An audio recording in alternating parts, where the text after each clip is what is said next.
Muy buenos días, hermanos. Es realmente un gozo y una bendición poder compartir con todos ustedes este tiempo de devocional de la comunidad contigo de hoy, miércoles 27 de septiembre. Pero antes de empezar, vamos a orar. Dios y Padre bueno, muchas gracias, Señor, por este nuevo día, porque tenemos vida, porque tenemos salud y sobre todo el privilegio de compartir y escuchar tu palabra, Señor. Rogamos que tu Santo Espíritu nos guíe en este tiempo. Te damos gracias en el nombre de Cristo Jesús. Amén. Mis hermanos, en el anterior devocional que compartí con ustedes, hablamos acerca de cómo siendo hijos de Dios podemos vivir el Evangelio. Pues el Evangelio no solo es el mensaje de salvación que recibimos, sino que el Evangelio es vida. En la porción de Romanos 12 que compartimos, vimos tres puntos, ¿no? Los cuales eran cómo debe ser nuestra actitud siendo hijos de Dios, primero para con Dios, después para con los hermanos, con otros cristianos, y también para con otras personas que no son creyentes, que no conocen al Señor Jesucristo. En el primer devocional que compartí, vimos cómo debe ser nuestra actitud para con Dios y en resumen dijimos que debemos dedicar nuestro cuerpo a Dios como sacrificio vivo, santo y agradable, motivados por las innumerables misericordias de Dios para con cada uno de nosotros. Además, no debemos amoldarnos a las costumbres de este mundo, sino renovar cada día nuestras mentes por medio del Espíritu Santo, para que de esta forma conozcamos cuál es la voluntad de Dios, agradable y perfecta.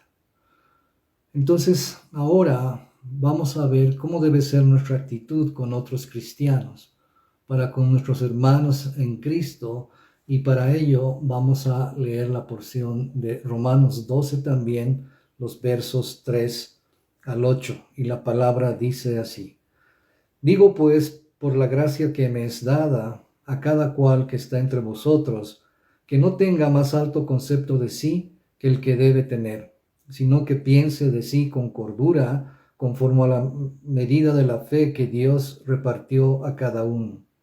Porque de la manera que en un cuerpo tenemos muchos miembros, pero no todos los miembros tienen la misma función. Así nosotros, siendo muchos, somos un cuerpo en Cristo y todos miembros los unos de los otros.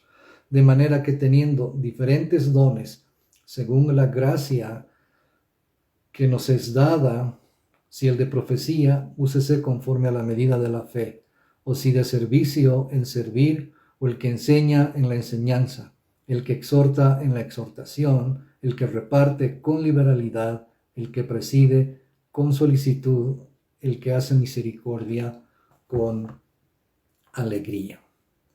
Entonces, este pasaje nos enseña tres importantes cosas que las vamos a ver ahora. El primer punto es, y lo que Pablo nos dice es, que tu autoestima no sea exagerada.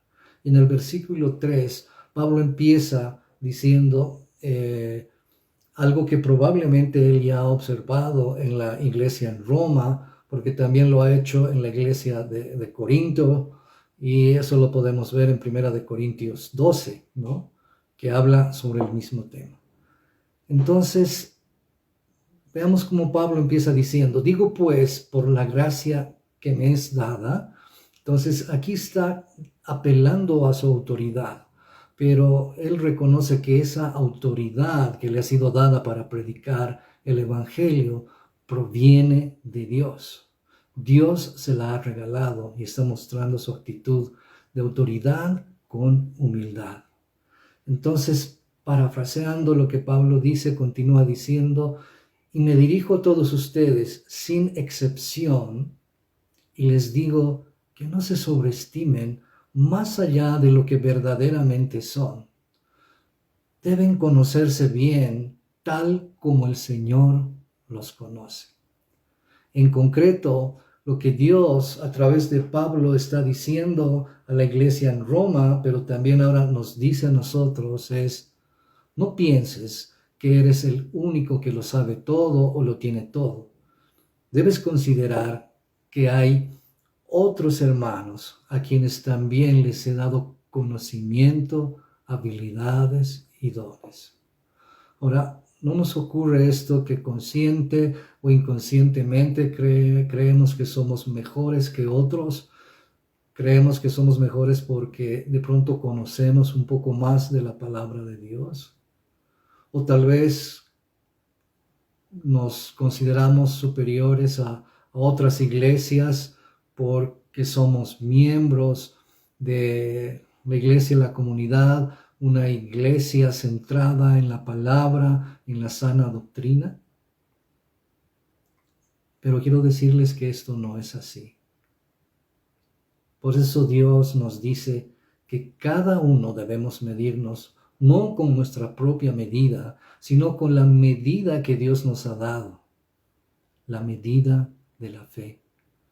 ¿Y qué significa esto? ¿Qué significa la medida de la fe? Significa que cada uno pueda reconocer y ejercer sus capacidades, sus dones, no para vanagloriarse, sino para ponerlos al servicio de la iglesia, considerando además que en la iglesia hay otros hermanos a quienes también Dios les ha dado dones y que juntos podemos trabajar para todos ser bendecidos y glorificar a Dios. El segundo punto, este pasaje nos dice: somos muchos, pero somos un solo cuerpo, y eso está entre los versículos 4 y 5. Entonces, Pablo está haciendo esta comparación de la iglesia y sus miembros con el cuerpo y sus partes. Y eso es muy frecuente en las cartas de Pablo, y ya lo ha mencionado en Corintios, en Colosenses, en Efesios. Pero en este punto de Romanos 12, vamos a rescatar tres cosas importantes que Pablo menciona. Primero, la unidad orgánica del cuerpo de Cristo. Un cuerpo con muchos miembros. Sí, somos muchos miembros, pero no iguales, sino diferentes, con diferentes dones, pero complementarios, para que en un trabajo unido podamos edificar el cuerpo de Cristo. El segundo punto aquí es la diversidad de miembros y sus funciones. Ahora, es claro que no todos los miembros tienen la misma función. Al ser diversos, cumplimos o debemos cumplir diferentes funciones, todas muy importantes, aunque no sean claramente vistas, pero sí son de gran bendición para el cuerpo de Cristo, de gran bendición para la iglesia. Y un tercer elemento que podemos ver en esta porción es que la unidad en Cristo de los diversos miembros es para beneficio mutuo. La unidad en Cristo hace que todos los miembros velemos los unos por los otros, ejerciendo nuestros dones, y esa unidad debe glorificar a Cristo y no a quienes ejercen los dones. Finalmente, en el punto 3, lo que nos dice es que lo que tienes, ponlo al servicio de la iglesia, al servicio de los hermanos. Y están en los versículos del 6 al 8, donde nos habla acerca de los dones. En este punto no vamos a hacer una explicación exhaustiva de los dones, pero también vamos a referirnos a tres cosas importantes que Pablo menciona. La primera es que nos dice que debemos estar conscientes que los dones que todos tenemos nos han sido dados por Dios. Entonces no debemos gloriarnos por ello, porque no hicimos ningún mérito para conseguir esos dones. Es solo por gracia, un regalo inmerecido. Un segundo elemento es que, como ya dije, todos tenemos dones, no solo los pastores o los ancianos o los líderes de la iglesia, sino que cada creyente tiene uno o más dones o talentos que les han sido regalados por Dios. Entonces debemos ejercerlos para beneficio de la iglesia y para glorificar a Cristo. Y un tercer elemento, haremos una breve descripción de los 7 dones que Pablo menciona. Y el primero dice, profetizar según la medida de la fe. Se refiere básicamente a predicar la palabra de Dios revelada por el Espíritu Santo. Y nunca que Dios le haya dado a una persona en particular una nueva revelación. Y a veces esta nueva revelación está fuera de lo ya establecido en la Biblia. Eso no es así. Y cuando dice, y la palabra fe nos da a entender la confianza en Dios y sus promesas. El segundo don, el servir, este es un servicio práctico que debe ser prestado a todos, principalmente a los que tienen necesidad.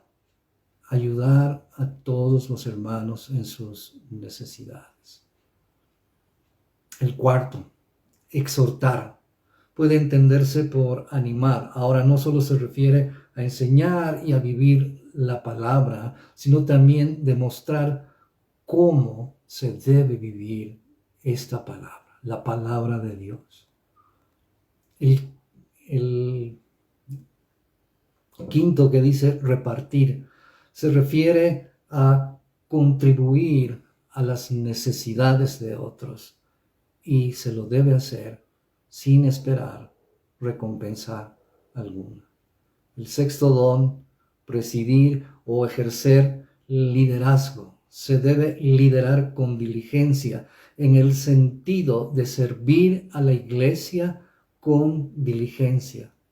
Y esto está dirigido principalmente a los pastores, a los ancianos, a los líderes de ministerios.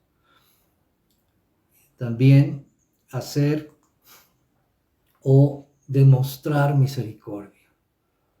Misericordia principalmente a los que están sufriendo mucho por alguna enfermedad, por la pérdida de un ser querido, por una grave situación familiar. Mostrar misericordia se lo debe hacer con verdadera compasión y comprensión cristiana, pero con alegría, no como una obligación o como una carga.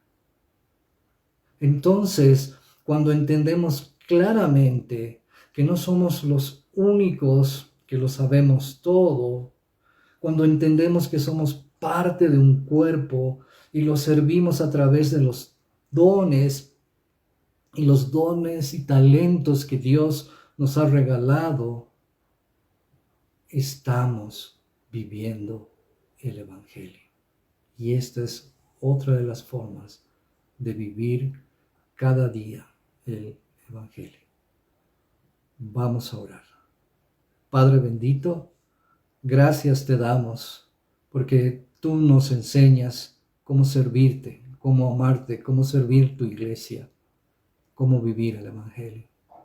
Rogamos que esta palabra no solo quede en nuestras mentes, sino con la fortaleza de tu Santo Espíritu nos ayudes a ponerla en práctica. Te lo pedimos, Señor, en el nombre de Cristo Jesús. Amén. Muchas gracias, hermanos, y que tengan un bendecido resto de jornada.